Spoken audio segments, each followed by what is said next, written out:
Channel ಬಗ್ಗೆ ಒಂದು small intro ಕೊಡೋಣ ಅಂತ ಮಾಡ್ತಾಯಿದ್ದೀನಿ.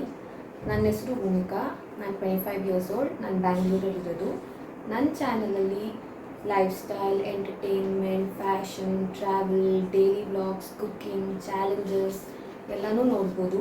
ನನ್ನ ಮದುವೆ ಕೂಡ ಫಿಕ್ಸ್ ಆಗಿದೆ, ಸೊ ವೆಡ್ಡಿಂಗ್ ಕಂಟೆಂಟ್ ಕೂಡ ಇರುತ್ತೆ. ಸೊ ಇನ್ನು ನ್ಯೂ ಜರ್ನಿಗೆ ನಿಮ್ಮೆಲ್ಲರ ಸಪೋರ್ಟ್ ಬೇಕು. See you all in next video. Bye.